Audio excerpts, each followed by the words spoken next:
தமிழக பாஜக முன்னாள் மாநில தலைவர் அண்ணாமலை திருவண்ணாமலை அருணாச்சலேஸ்வரர் கோவிலில் இன்று சாமி தரிசனம் செய்தார். அப்போது அவர் செய்தியாளர்களிடம் பேசும்போது, இந்திய ஜனாதிபதி தங்கள் அதிகாரத்தை பயன்படுத்தி உச்சநீதிமன்றத்திற்கு சில கேள்விகளை கேட்டுள்ளார். தமிழக மக்களை சில அரசியல் கட்சியினர் குழப்பிக் கொண்டிருக்கிறார்கள்.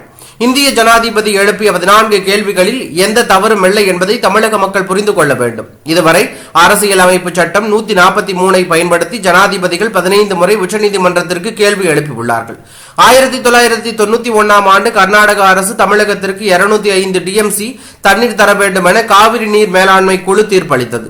அன்றைய கர்நாடகா முதலமைச்சர் பங்காரப்பா தமிழகத்திற்கு தண்ணீர் தர முடியாது என சட்டமன்றத்தில் தீர்மானம் நிறைவேற்றினார். அப்போது அரசியலமைப்பு சட்டம் 143 பயன்படுத்தப்பட்டு கர்நாடக அரசின் சட்டமன்றத்தில் நிறைவேற்றப்பட்ட தீர்மானம் செல்லாது என தீர்ப்பளிக்கப்பட்டது.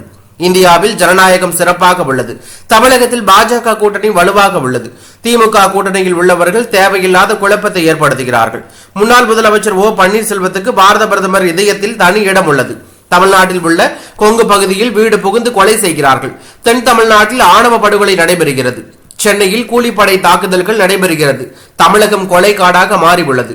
சட்டம் ஒழுங்கு அதல பாதாளத்திற்கு சென்று விட்டது. சட்டம் ஒழுங்கு காரணமாக 2026 ஆண்டு திமுக ஆட்சியை தமிழக மக்கள் வீட்டிற்கு அனுப்புவார்கள். இமாச்சல பிரதேசத்தில் பழைய ஓய்வூதிய திட்டம் கொண்டு வரப்படும் என அறிவிக்கப்பட்ட தேர்தல் வாக்குறுதி நிறைவேற்றப்பட்டுள்ளது. தமிழக அரசு நினைத்தால் பழைய ஓய்வூதிய திட்டத்தை நிறைவேற்றலாம் என தெரிவித்துள்ளார். இதற்கு அரசியல் ஆர்வலர்கள் பலரும் கலவையான விமர்சனங்களை முன்வைத்து வருவதாக தகவல் வெளியாகி பரபரப்பை ஏற்படுத்தி உள்ளது.